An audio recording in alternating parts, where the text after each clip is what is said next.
Ask unanimous consent to take my special order at this Jones? time. From Virginia. Thank you. Excuse me? Ask unanimous consent to take my special order at this time. Without objection.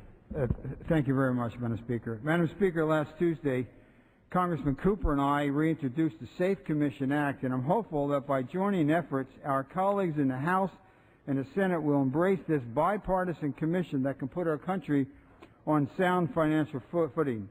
U.S. Comptroller David Walker, the Heritage Foundation, the Brookings Institution, the Concord Coalition, and the Committee for a Responsible Federal Budget all support the Cooper-Wolf Safe Commission. These groups also have joined on what they call the Fiscal Wake-Up Tour, which has been traveling across America from San Francisco to Cincinnati, laying out the facts about the future financial condition of our country, discussing possible options and preparing the way for tough choices that those in Congress are going to have to make. When you look at this tour ensemble, you see groups who usually disagree more than they agreeing on this policy issue. That makes it even more extraordinary that they all agree that we need to sit down and work together to make sure our country doesn't fall into a financial canyon that we never can climb out of. That's the message that is resonating with folks who hear them. The need to come together and to work to find a bipartisan answer to ensure a secure financial future. What the tour has told us, too, is that we shouldn't underestimate the willingness and the ability of the American people to hear the truth and support the decisions necessary to change our financial course. And that's encouraging. Many of you may recall the Simon & Garfunkel song, The Boxer, with the refrain, quote, "Man hears what he wants to hear and disregards the rest." The Fiscal Wake-Up Tour offers hope with education that Americans may be more ready than we think to accept the fact that federal spending cannot continue to balloon without consequences. It is time that we tell the American people what they need to hear and not just what they want to hear. Boxer, man hears what he wants to hear and disregards the rest. 30 years from now, we won't be arguing in Congress over discretionary spending anymore because there will be no funding left in that category. I'm not an expert in economics, but simple math tells us that little money will be left to ensure that our highways and bridges are safe. There will be no money for cancer research to solve the riddles of Parkinson's and Alzheimer's. There will be no money to care for veterans. Resources will be scarce to ensure our schools are the best in the world so that our children and grandchildren can get the necessary tools, particularly in math and science, to compete in the world marketplace. We owe it to our young people to start the process today. Reining in spending is both an economic and it is a moral issue. We cannot continue to avoid our responsibility to future generations of Americans by passing on a broken system in the form of unfunded Social Security and Medicare and obligations and unsustainable spending.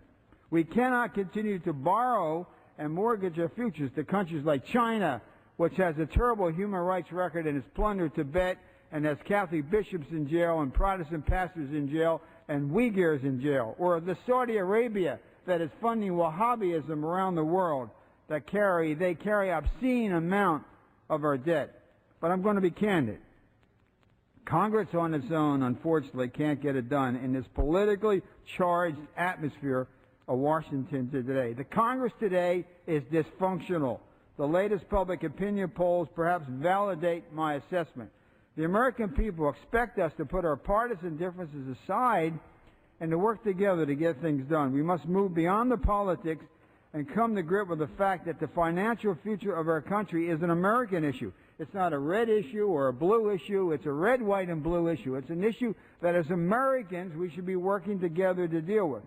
Until the Safe Commission process, Congress is the ultimate decision maker, obviously, but it will be the Safe Commission after holding hearings across the country, listening to the American people, putting everything on the table for discussion, entitlements and tax policies, which will send its recommendations to Congress for a mandatory up or down vote, similar to what we do on the base closing commission. Congress will be the major part of the safe process. It will be at the table. We even hold hopes that Congress could find its way to act on its own. First, at least 4 of the 14 congressionally appointed commission members must be sitting members of Congress. Second, if Congress enacts significant legislation aimed at addressing this looming crisis, the commission would terminate and cease to exist. We hope this happens, but quite frankly, I don't think it will. Abraham Lincoln once said, "You cannot escape the responsibility of tomorrow by evading it today." I believe there is a moral component to this issue that goes to the heart of who we are as Americans. By that I mean, have we lost the national will to make the tough decisions?